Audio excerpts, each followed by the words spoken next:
God is able. From disability to possibility.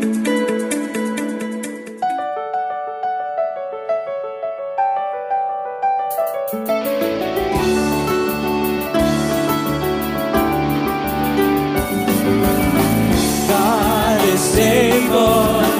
God is able. God is able. God is able. The Lord is faithful. And your life is so beautiful. You matter much to Him. So go make a difference. Let the world know you're different. 'Cause in Him we all are special. God is able.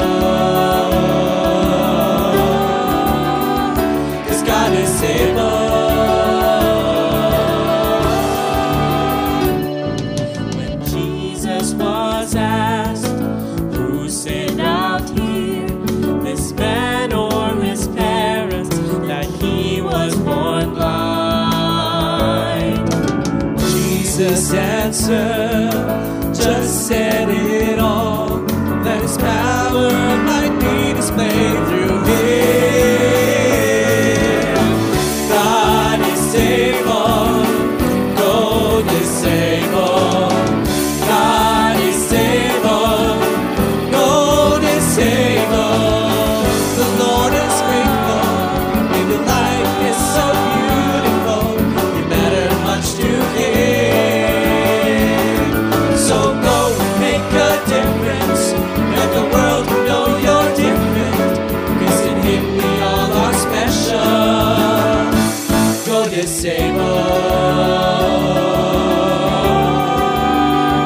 'Cause God is able.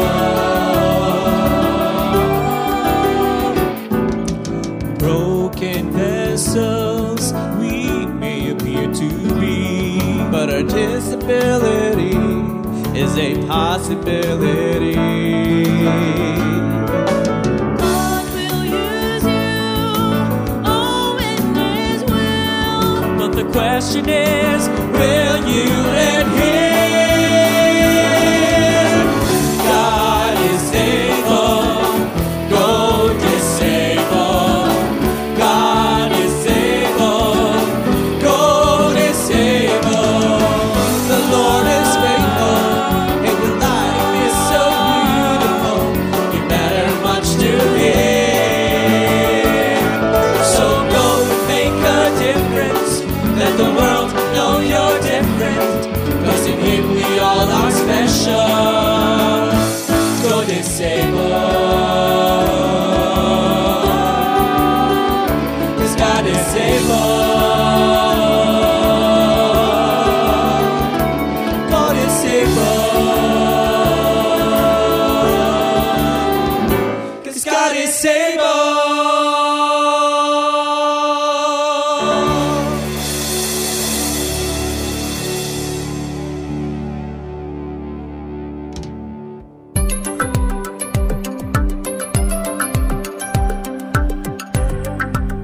Magandang gabi, kaagapay. Kayo po ay nakikinig sa 702's DZAS every Saturday. Ang God is Able, ang programang Laan ay Katatagan at Pag-asa sa Pilipinong PWD. Ito po ay ang God is Able membro ng kapisanan ng broadcaster ng Pilipinas from disability to possibility. So, ang programang God is Able napapakinggan sa FEBC Radio TV at napapanood sa Facebook Live at YouTube channel ng 702 DZAS FEBC Radio TV at sa ating partner television, Channel 185, sa GCTV tuwing alas 9 hanggang alas 10 ng umaga. We can also be reached via text format at GIA space, then your message. I-text lamang po ang inyong mga katanungan sa 0917-572-1754. Pwede rin po tumawag sa landline 8654-3322 local 401. Magandang gabi, tanghali, umaga sa ating mga nakikinig. Hi, Doc Ferds. Hello, Anna and Miss Yvette. Kumusta kayo? Doc Ferd, siyempre no, bago ang lahat, alam naman natin, di ba, na every Saturday meron tayong mga guests. Pero bago ang lahat, ano nga ba ang God is Able para sa ating mga bagong nakikinig? Okay. So, ang God is Able ay isang organization na may puso para sa mga persons with disability or persons affected by disability.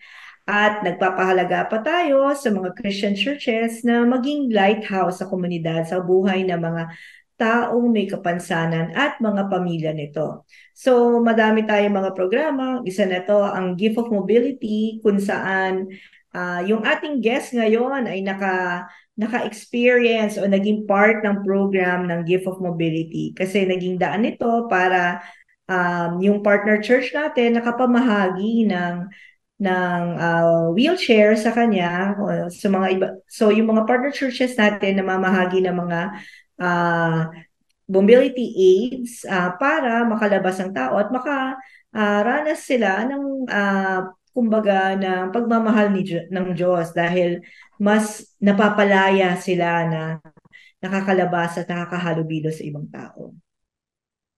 Oo nga, oo. So, si Joselito, siya ay nakatanggap ng wheelchair from God is Able. Kasi po yung wheelchair po na ipinapamigay ay hindi po ito binibenta or hindi po ito kahit kalahating halaga, wala. Ang gusto po lang namin, maibigay ito sa mga church partners namin, doon po idaan. Upang sa gayon po, syempre, ang goal po namin ay makakilala naman sa ating Panginoong Jesus, yung tao na nabigyan bukod sa masagot natin yung meron siyang physical needs, masagot din natin yung spiritual needs, di ba? Na yung pwedeng, yung joy kung ano ang meron tayo, ay maibahagi natin yung joy na ibinigay sa atin ng ating Panginoon. So wala na tayong kung hindi tawagin na natin ang ating guest na si Kuya Joselito Mateo Aklan. Magandang gabi, tanghali, umaga sa iyo, Kuya. Magandang hapon po sa inyo. Magandang hapon. Ako po masaya sa napapunta ako sa mga PWD na sa inyo po, sa inyong radio station. Ako po natutuwa at lagi kayong natulong sa aming mga PWD. Salamat din, Kuya, Kuya, so sige, simulan na natin, alam namin po na, di ba, nung binigyan ka namin ng wheelchair, alam namin na medyo ito ay, dahil kailangan mo, dahil sabi mo nga na yung putol yung isa mong paa, hindi po ba? So ngayon, ano po ba to? Inborn or ano po yung nangyari sa iyo? Hindi po inborn to. Nagkasakit po ako ng polio. Tapos po kung saan akong doktor na dinala, panay turok po, kaya po yung paa ko lumikse. So sabi niyo po nagka-polio po kayo, Kuya, no? Opo. So ano yung naging medyo hirap kayo dati nung bata, dahil sa polio na to? Opo, hirap po. Tapos paano po kayo nahirapan? Ay pagkapanggapang po ako noon eh. Tapos po nag-aaral ako nag-aaral po ako ng magsaklay. Nagsaklay po ako noon. Ayun, hanggang sa nag-aaral ako ng elementary, nakasaklay na ako. Hanggang ito pong 2000, kaya po ako napupo naman sa wheelchair, na-aksidente po ako, nabangga po yung tricycle na ginagamit ko. Ako po nalaglag sa tricycle na kalagkan. Kaya po ako napupo sa wheelchair. Ano po kayo noon? Pasahero ng tricycle po? Driver po ako. Driver. Biski po ako may kapasanan. Nagagawa ko po nakakapagtrabaho kayo. Opo. Nag-aano po ako ng trabaho po dati ay handler po yung pang-export na box. Yung po dati ang trabaho ko. Ngayon po, hindi na kayang tumayo. Kaya po, Mm. nag-ano naman po ako, nag-helper po naman ngayon ako sa electronic shop. Yung po naman ang aking trabaho ngayon. So, ang ibig mo pong sabihin, yung pagkaputol ng paa mo is, hindi siya dahil sa polio, ito po ay dahil sa aksidente. Hindi po ma'am putol. Hmm? Ito po ako. Parang lumiit lang daw, Ah, Peggy, Ah, nung lumi... kasi ang nangyayari pag may polio ka kasi usually nagkakalagnat tapos ang yung polio gano'n nga kasi po. infection, no? Mga ilang edad po ang kayo nagkaroon ng polio daw? Mga ano po, siguro po mga 5 months. Bata pa ho kasi yung mga ibang Bata po. kakilala ko mga medyo bata rin pero hindi ganun kabata na ano. Pero napansin nila na lumiit talaga ang legs niyo po noon. Oo, lumiit po. Mm-mm. Ah, Mm-mm. pero buti natuto kayong maglakad. Kasi may ibang Ay, nahirapan na matuto dahil lumit ay, nga ang legs. ay, yun nga po, pinag-ano ko, sinanay ko po talaga na makalakad ng nakasaklay. Mm. Pero may tanong ako kasi, Doc, di ba ang polio ba, kagaya nito, kasi yung shock, di ba, 5 months. Bakit nagkakaroon ng Mm-mm. ganong kaaga? Alam mo, minsan hindi masasabi. Pero kaya nga, ang mga bata ngayon, di ba meron na tayong bakuna? May bakunang Mm. pang-polio na yung OPV, yung oral polio vaccine. May panahon kasi, nung mga 70s, 60s, 70s, mataas yung polio across the world. So talagang naging goal ng mga health practitioners na mabawasan o at least mawala actually ang polio. So may Mm-mm. time na across the world, so sa ibang bansa, talagang walang parang na-eradicate o nawala na yung polio. Mm-mm. Pero dahil ang nakatulong doon yung mga bakuna sa bata. Kaya Mm-mm. importante na nababakunahan. Siguro nung panahon ni Kuya, ano, Mateo, wala pang bakuna noon. Kaya, Wala pa nga po pang daw. polio. Kaya, hindi kayo nakatanggap. Ayan, nagkaroon kayo ng polio na na Mm-mm. infection. Mm-mm. Mm-mm. Matanong lang kita, kuya, kasi 'di ba syempre na-acquire mo 'yan 5 months. Pero nung ano ka na, during your school age, syempre nagsasakay ka na, 'di ba? Hmm. Um, naiwasan nakaiwas ka ba o naiwasan nakaiwas ba yung mga tao na ibuli ka? Kasi 'di ba, Hindi po. hindi ka Talagang nabully. bully talaga. Paano ka niloloko noon? Talaga pong minsan nga po, tinatakbo yung saklay ko. Yung pong mga karanasan ko no, kay elementary. Mm. Tinatakbo. Pero, syempre, minsan, di ba, para sa kanila, ayun, biro yun, di ba? Kasi hindi naman nila alam. Minsan, pag elementary ka, hindi mo naman alam na ay pambubuli pala, di ba? Akala nila, simpleng O- lokohan. Pero Opo. ikaw, sa sarili mo, ano ang naramdaman mo habang yung mga panahon na ganun, ay nagagawa sa'yo yun? Tapos po, kung saklay ko, inihataw ko sa kanila. Ano po yung parang naging source nyo ng lakas no nung bata kayo? Sabi nyo nga, binubuli kayo, niloloko nyo, tapos minsan tinatry nyong saklayin sila. Pero maliban doon, saan kayo humuhugot ng lakas noon bilang bata? Kasi baka may iba rin mga batang kagaya nyo, bata ngayon, na kagaya nyo nakaka-experience ng mga Ah, pagbubuli ng mga ibang bata. Anong sa, sa taas po. Ah, pinaghuhugutan nyo ng lakas? si Lord po. Si Lord po, nasa taas. Si Jesus po, Jesus.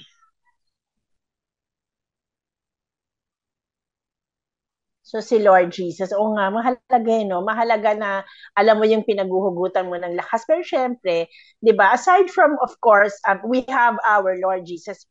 Pero yung open ka ba sa mga magulang mo about dun sa mga nangyayari sa iyo na pangloloko sa iyo ng ibang bata sa eskwelahan?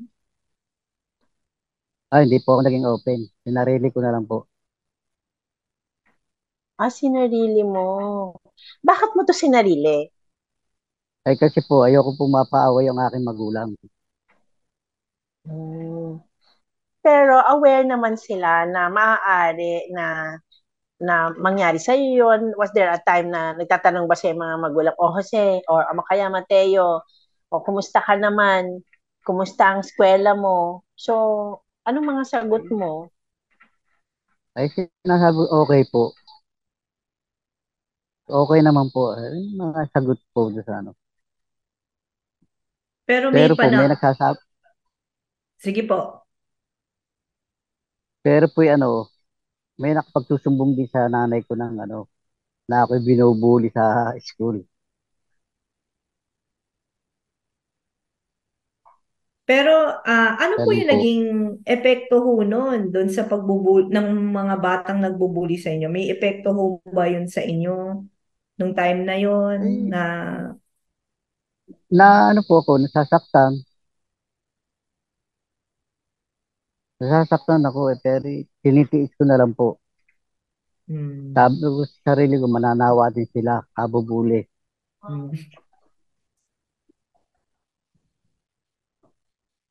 Tapos ako ng grade 6, tumigil po ako na isang taon na tayo ako nang pumasok at ako po nahihiya. Baka naisipin ko na naman na ako'y bulihin uli. Pero po may nagsabi sa akin, yung ninong ko po sa binyag, sabi sa akin, lakasan mo na lang ang loob mo. At para kayo makapag-aral. Yung nag-aaral po ako uli. Ng high school naman. Ay nakaranas uli ng bully. Kung sa pag nakikita kayo, sasabihin sa inyo, pilay. Kaya po, hindi ko na lang po pinapansin. Ako kasi syempre, di ba, minsan nangyayari to, sa loob ng eskwela, tapos, may mga teachers na alam natin nakakarinig, di ba? May mga Opo. may mga ginagawa bang mga teachers na for example, oy, tigilan niyo yan kasi ganito ganito. Na-explain ba nila? Nakakapagsabi ba sila? Kumaga parang may intervention ba na ginagawa? Meron din pong ganyan. Nakaranas pa nga po ako first year high school ako. Ay kung mo po ako hindi makapagsasapatos, pinalabas po ako ng teacher. At wala daw po ako sapatos. Di labas po ako, naiyak ako doon sa labas. May nakakita pong teacher sa akin na bakit daw ako nasa labas, tinanong ako. Sinabi ko pong totoo na pinalabas ako nung teacher na yun, na ako wala daw sapatos. Nag-iiyak ako noon. Parang ayoko na nga ulit pumasok noon . Nakarating ba to sa kaalaman ng magulang mo? Ay, hindi ko na rin po sinabi. Hindi mo na rin sinabi. Oo. Kasi, pero paano mo to hinandle? Kinausap mo ba yung, kasi kung syempre, di ba, ikaw yung sinabihan na, umalis ka kasi wala kang sapatos. Pero syempre, meron kang reason kung bakit wala kang sapatos, hindi ba? Hindi mo ba in-explain sa iyong guro na, kasi po ganito, ganito. Hindi mo sa kanya na-explain yun na dahil ikaw ay may disability, physical, disability? Ay, hindi na po ako gawa ng matapang yung teacher na masungit. So, pinabayaan mo na lang na Oo. Pero po, yung may nagtanggol sa akin isang teacher. Ang sinabi doon sa teacher na nagpalabas sa akin, ang sabi, ba't pinalabas, hindi mo na unawaan yung isang tao PWD, alam mo na hindi makapagsasapatos. Yung po sabi nung teacher na nakakita sa akin na naiyak sa labas. So pagkatapos nun, ano ang, ano, for sure, pagkatapos noon may trauma ka dun sa teacher na yon. So, nagka, nagkaroon ng nang takot doon sa teacher na pagkayo ng teacher ako'y ninenervous na. Mm. Pero pagkatapos ba ng incident na yon, kumusta yung kanyang pakikitungo sa iyo? Ay, nagbago po naman. Simula po nung nasabihan ng kapwa niya teacher. Mm. Minsan talaga, Peggy, no? Yung mga akala natin na makakaunawa sa sitwasyon ng person with disability, magugulat tayo na sila pa mismo ang mang-aasar o Mm. makakahadlang sa kanilang Mm. progress o development, no? Totoo yan. Kaya nga dito, no, sa God is Able Radio, buti na lang po merong God is Able Radio na ang mga ang talagang gusto natin, Doc First, is yung talagang malaman ng mga tao, Mm-mm. kay PWD o hindi PWD, na Mm-mm. unawain natin ang sitwasyon ng isang PWD, Mm-mm. hindi ba? Lalo kung ganyan, kunyari yung sa school, kung hindi makapagsapatos, kasi minsan talaga namang walang sapatos nakakasya sa kanila, di ba? Mm-mm. Minsan, syempre, kailangan pa bang magpasadya? Kung wala rin pera, hindi na para Oo. ipasadya na, di ba? So, dapat Oo. po, no, sa ating mga nakikinig din, kung may Mm-mm. mga nakikinig sa atin, ng mga professionals, di ba? Mm-mm. Yung tayo na mismo ang umunawa sa kanila, kagaya po nung naanuhan ni Joselito, di ba? Na yung kanyang guro, syempre sa murang edad, like high school, masakit to sa kanya na palabasin ka ng dahil Mm-mm. wala kang sapatos, hindi ba? Mm-mm. So, pero pati yun hindi nalaman ng magulang mo. Hindi ko po sinabi. Mm-mm. Ah, okay. So, nag, pero nung bago ka ba pumasok ng school or nung bata ka pa, in-explain ba sa'yo ng magulang mo na maaaring anak, maaari kang matukso sa eskwela, pero kailangan Mm-mm. magpakatatag ka, sabihin mo din sa amin kung may dadaanan mo to. Meron ba kayong gano'n na conversation mo, ikaw sa magulang mo? Nasabi po yun. Sinabi po sa akin ng magulang ko yun. Pero nahiya ka pa rin, no? Na na Oh, magbahagi sa naiyak. kanila kapag may nangyayari sa iyo, no? Hmm. Ako po hindi makapag hindi ako. Sa akin po hindi ako na may masama ang loob ko. Ako hindi nag-share sa kanila. Mm. Ako po tumatawag na lang ako po sa taas na Mm. ako'y gabayan niya. Mm. Yun na lang po ang akin lakas ng loob nasa taas. Mm. Pero nung bata po kayo, meron din po kayong mga kaibigan na mapaghihingahan ng loob.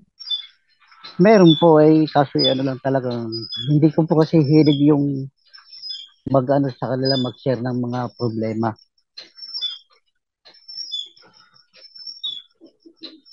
Oo nga naman. Kinaya ko na po lang yan.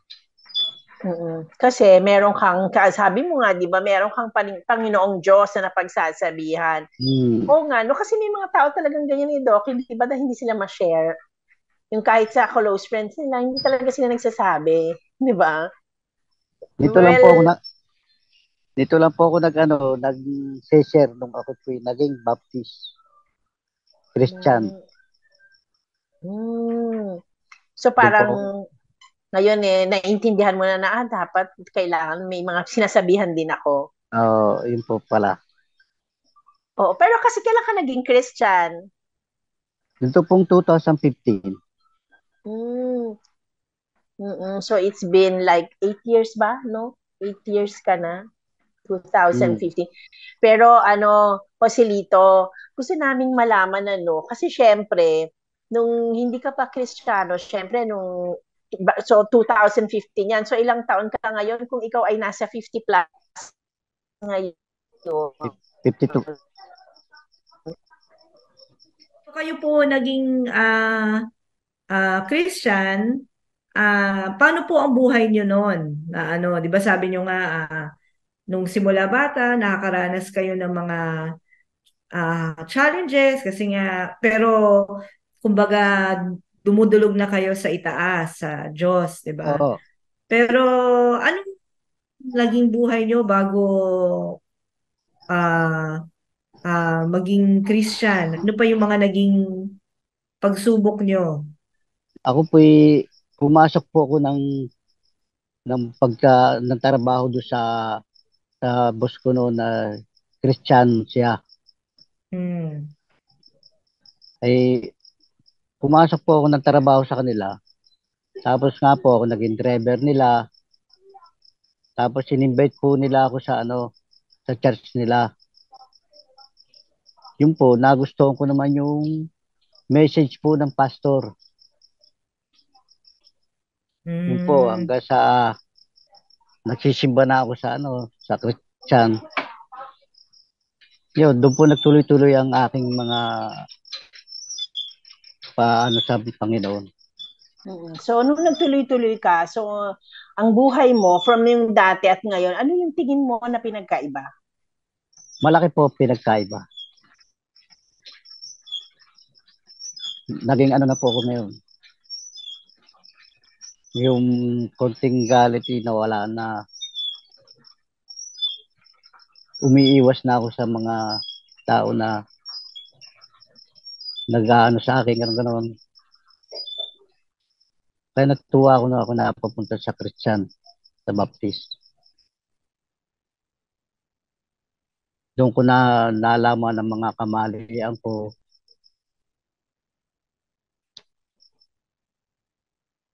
Dati po ako manginginom, isip po kay PWD. Nung po ako napapunta sa nawala na ang ultimo po Pag, sigarilyo, nawala na. pag sinabi mo manginginom, araw-araw ba to?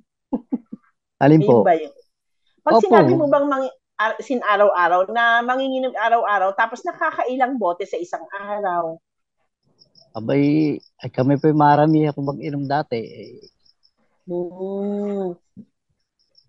Halimbawa po, nakakalimang emperador. Mm-mm. Oo nga, no? Ano Medyo, ho, oo.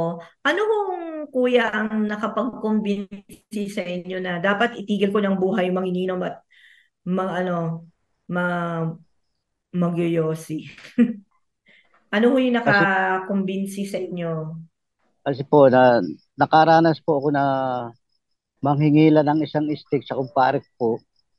Eh, hindi ako binigyan. Sinagot pa sa akin bibisyo-bisyo daw ako na hindi ko kaya. Kaya po, ang ginawa ko, pinag-aralan kong tanggalin. Na nagsimula ako mag-charge 2013.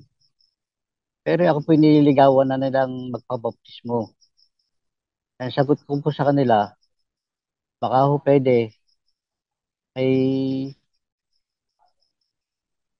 pagka po talagang lagay na lagay ng puso.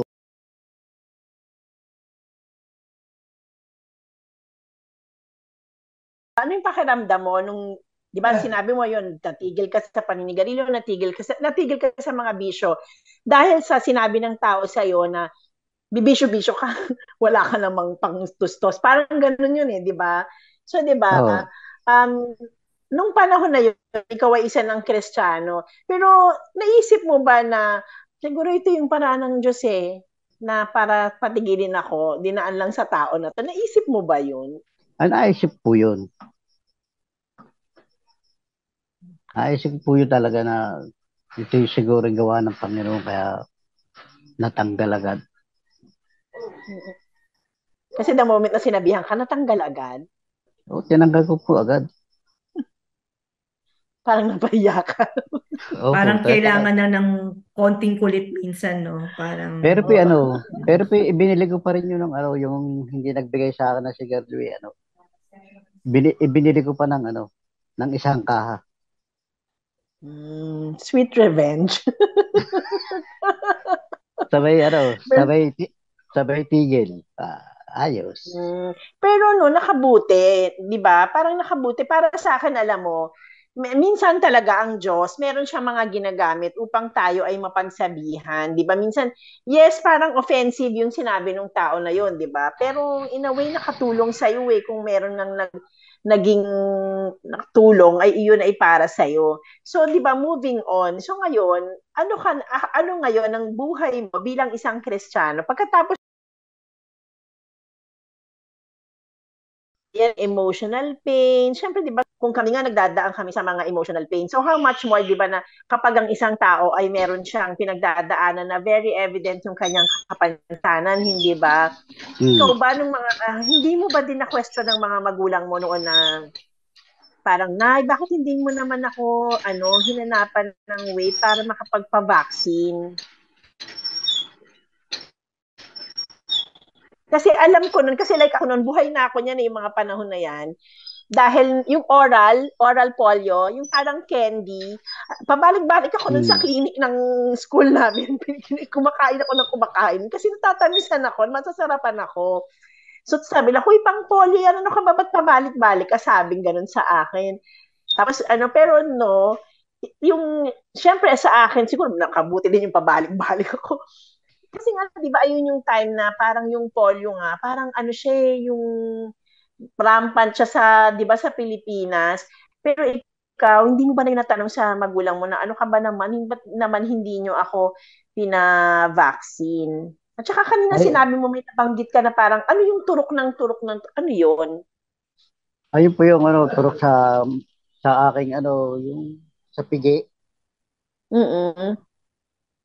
para daw po sa antipolio. Mm-mm. Ayun, kaya na siguro po may naligawan turok na na hindi maganda kaya siguro po lumiit. Tapos po Ewan naalaman ko. ko pa sa magulang ko ako daw pinagli sa palaka. Di ba hindi naman, wala namang ganon? Di ba yung mga lehe-lehe? Doki, ko Oh, makakasagot niyan. Sa ano kasi, Pilipinas at sa ibang mga bansa dito sa Asia lalo, may mga ganong paniniwala, lalo na pag kunwari sa probinsya, medyo madalas yung isang bagay, sasabihin nila, tapos pag nagkaroon ng pag pinanganak or habang bata, nagkaroon ng kapansanan, sasabihin niya, ay, pinaglihian, lalo na yung mga inborn or yung pinanganak na may kapansanan na, yun ang madalas na sasabi na, ay, kaya ganyan yan, may kapansanan yan kasi either may sumpa or dahil pinaglihian. Pero madalas po yung mga kondisyon, may rason po siya.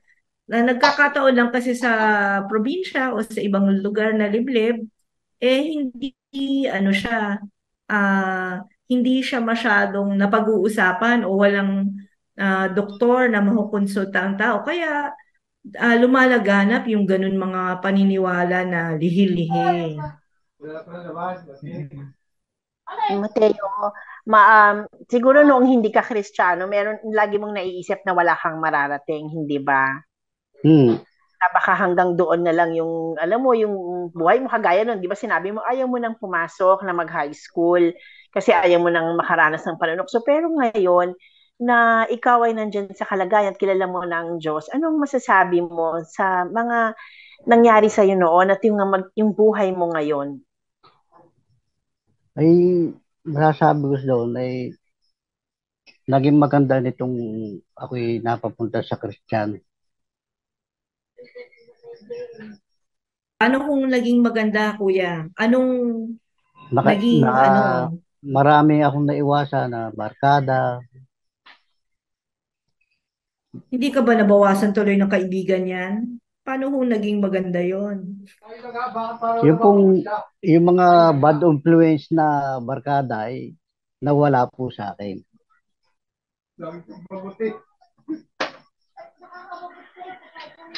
Yun po ang aking Pero po yung pagka yung mga mga hindi bad ay marami po akong kaibigan. Especially sa Ganun po. church, no? Oo, yan po. Yan ang the best. Ano kung baling natutulong ngayon ng church nyo sa inyo? Anong napansin nyo? Kasi syempre, no, hindi lahat ho ng churches medyo bukas sa mga taong may kapansanan at Sabi niyo nga po parang niligawan kayo ng mga 2 taon na magpabaptize at maging talagang tuluyan miyembro ng church. Ano mo yung parang nakita niyong ah, naging mas malakas sa inyo or kagandahan ng pagiging parte ng isang simbahan po? Ako po kasi yung akin kung naging po ako dyan sa church, naging tiga-home po ako ng mga bata, saka po yung mga senior citizen, kinakaon ko po para magsimba. Yun po naging ko dyan, naging maganda kong kalagahan dyan sa So, church. so, so na-appreciate po nila, no? Maganda po na kahit may kapansanan po kayo, ay napapakita nyo na kayo ay kabahagi ng simbahan at kumbaga bilang parte ng simbahan, naiengganyo nyo rin yung ibang mga tao, no? Hmm. No, Peggy rin? Oo, totoo yun. Mahalaga talaga no, na maging parte ng simbahan ng isang PWD kasi ikaw din ang makakahikayat sa kapwa mo PWD eh. 'Di ba? Ikaw ba, Joselito, marami ka na bang nadala na na mga PWD na kagaya mo? Tsaka yung syempre, yung pamilya nila importante. Wala po akong nakasama sa nakatulad ko. Wala, bakit? Kasi po yung mga hawak ko dito pong mga PWD ay mga kulang sa pag-iisip, gano'n. Oh. Bibihira po yung mga ayaw sumama. Siguro, when you say kulang sa pag-iisip, ito ba ay merong mental disability? Yun po lahat ng mga hawak ko PWD dito yung may ganyan. Oh. Medyo challenging talaga yan, no? Pero ako sa tingin ko, sa dasal, kuya, madadaan natin na hindi baka kayo, baka ibang tao. Importante pa rin na na makapag-reach out tayo sa mga ibang person with disability kasi yung mga na-encounter nga namin sa mission ni Ate Peggy, kahit hindi nakakapagsalita, biglang dahil sa dasal, nakakapagsalita, di mo alam yung pag nag-share ka, ano rin pala, nakikinig talaga sila, no? Peggy, no? Na meron talagang nakalaan ng Panginoong Diyos para sa kanila sa araw na yon na nakipag-usap sila or nakipag-usap ka sa kanila. Joselito, kasi 'di ba nabanggit mo sa amin na wala pang nadadala pero kasi dahil yung mga hawak mo is challenging na mental parang ganun. So, and how do you parang engage with them? Ikaw na yung hawak mo sila kasi syempre hindi ikaw yung pagka PWD mo polio, tapos naka-wheelchair ka pa. Siyempre, yung iba dyan, di ba, parang hahabulin mo pa.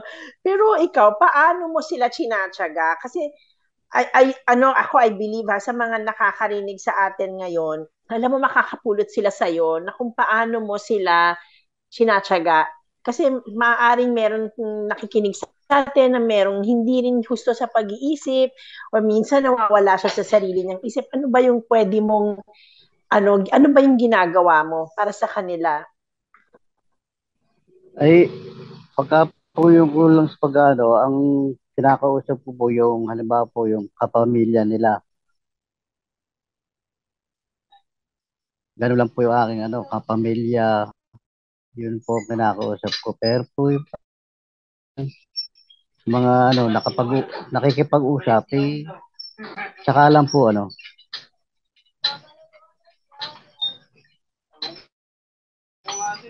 ganun lang po ginagawa ko. So, ibig sabihin, ikaw ay doon sa PAD, no? Yung mga tao na affected by the disability. Tinanong nga po natin siya kung paano niya to ini-engage. So, sabi niya, ito po ay kinakausap niya yung mga pamilya o yung mga nag-aalaga dito. So, Doon po sa mga ating bagong nakikinig, yung kaka-tune in pala ngayon sa DZAS, ang atin pong guest ay si Mateo Akla, na siya po ay isang PWD. Well, syempre, PWD to. Ano. So, siya po ay may polio. So, yun po. At hindi sa kanya hindrance yung pagkakaroon niya ng isang disability para hindi reach out sa mga taong may disability. Di ba, Doc Ferds? Oo, importante yon kasi ah, hindi tayo dapat mamuhay ng mag-isa, di ba? So, nakakalungkot kaya pag ganun. So, maganda na lalo na yung mga nakakalabas na person with disability ay makakapag-reach out sa mga person with disability. Madalas magugulat ka, madaming mga person with disability na yun nga, nakakakulong sa sarili nilang bahay kasi choice nila. Dahil parang kagaya yung kinukwento ni Kuya Mateo kanina, nung bata siya, sinasarili niya lang. Madami sa kanilang sinasarili ng nila ang mga hamon sa buhay, mga problema nila kasi nahihiya silang magbahagi at dumagdag Totoo. pa sa problema ng pamilya. Pero siguro tayo bilang mga part ng support system. Pero tama rin ang ginagawa niyo, kuya, na ang kinakausap niyo yung magulang kasi ang unang kasama o suporta ng isang person with disability ay ang kanyang kapamilya. At kung wala yung kapamilya, eh mahihirapan talaga ang isang person with disability na mainggan yung mamuhay at magbahagi at makibahagi, di ba? Tsaka yung lesson na natutunan natin dito kay Kuya is, oo, tahimik siya, hindi siya nagsasabi, pero hindi po siya suicidal sapagkat para sa kanya, ang lahat ay itinataas niya sa ating Panginoong Jesus. So, alam mo yun na importante po, mahalaga yon na hindi man tayo nagsasalita sa ibang tao, ay alam natin na maaari tayong, may confidence tayong pumunta sa ating Panginoon, na may confidence tayong kausapin natin siya sa bawat minuto, segundo ng ating buhay. Siguro, dahil sa mga konting natitira nating oras, Joselito, ano ba ang maaari mong ibahagi to encourage yung mga nanonood nanonood o nakikinig sa atin? Yung pong ang masasabi ko lang po sa mga katulad kong PWD, lakasan lang nyo ang loob. Huwag kayong mahiya sa tao. Yun lang po ang aking masasabi. Huwag tayong mahiya sa tao. Kung si Joselito ay nahihiya nung araw, sinusolo niya ang lahat, nung naintindihan niya na siya ay anak ng Diyos, at siya ay isang Kristiyano, sa paglakad niya sa Panginoon ngayon, alam niya na hindi siya kailangang manahimik. Kailangan niyang ibahagi ang pagmamahal ng Diyos sa buhay ng kapwa niya PWD or kung sa mga pamilya nito, 'di ba? Yun naman ang ating goal sa buhay, 'di ba? Kaya PWD ka or hindi ka PWD, kung kilala mo ang Diyos sa buhay mo, ibahagi mo ang pagmamahal ng Diyos sa ibang tao. Siguro sa ating mga nakikinig ay maaari sigurong tayo ng dasal para sa kanila. Paano nga ba tayo mag-uumpisa sa relasyon natin sa ating Panginoong Jesus? Joselito, maaari mo ba silang i-lead dito sa dasal na to? Kasi syempre marami sa nakikinig sa atin na bakit siya, 'di ba, may confidence siya na sabihin niya na ang ating Panginoong Jesus, nagsinasabi ko lahat sa kanya, siya yung kinakausap ko. Syempre, may mga tao nagtatanong pa, paano ba ako magsisimula? Diba? Paano ka ba nagsimula? O yun, sa pagdarasal. Diba? Ito yung pagdarasal ng prayer of acceptance. Diba? Maaari mo ba silang i-lead ngayon? Pong salamat sa aming mga nag-interview sa akin. Sana pa lalo pa yung palaguin ang kanilang gawain. At kayo po yung mga PWD na katulad ko, sana po sila palaguin yung makakilala sa inyo. In Jesus' name. Amen. Ito, patawarin mo po kami, O Lord, sa aming mga pagkakasala. Tulungan mo po kami, O Lord, na lakad ng tama patungo sa iyo, O Lord God. Tulungan mo po kami, Lord O God, na ang buhay namin ay magkaroon ng punong-puno ng pag-asa sapagkat ikaw ang aming kasama. Panginoon, sa araw na ito, tinatanggap ko ang iyong anak na si Jesus bilang aking Panginoon na tagapagligtas. Salamat, O Lord God, sa buong buhay ko mula sa araw na to. In the name of Jesus, Amen. Amen. Amen. So ayun, Doc, ikaw, anong masasabi mo? Ano ang take on mo sa ating interview ngayon? So, ang buhay, so ang mga tao may kapansanan, laging may ikakaharap na hamon. Sana yun nga, yung mga listeners natin ang na-pick up doon sa kwento ni Kuya na meron rin silang pakiramdam at feelings, no? So, importante na kahit bata pa lang, kala mo biro, nakakasakit ka ng kapwa.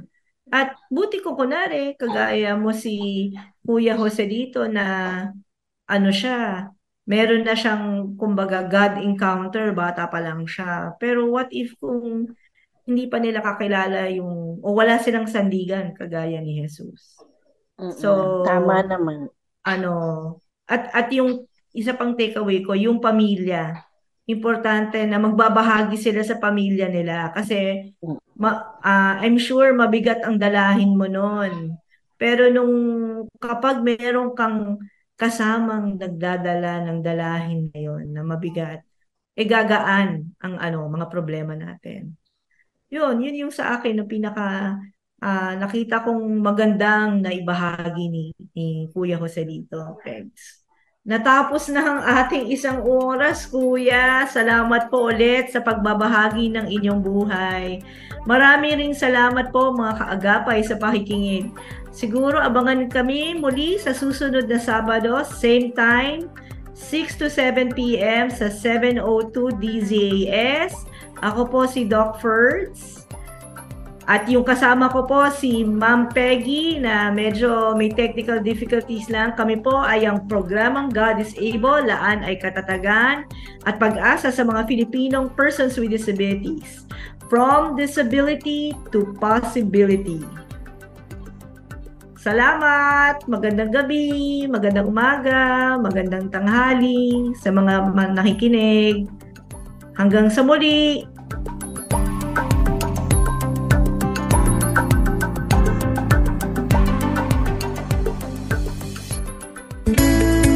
God is able, from disability to possibility.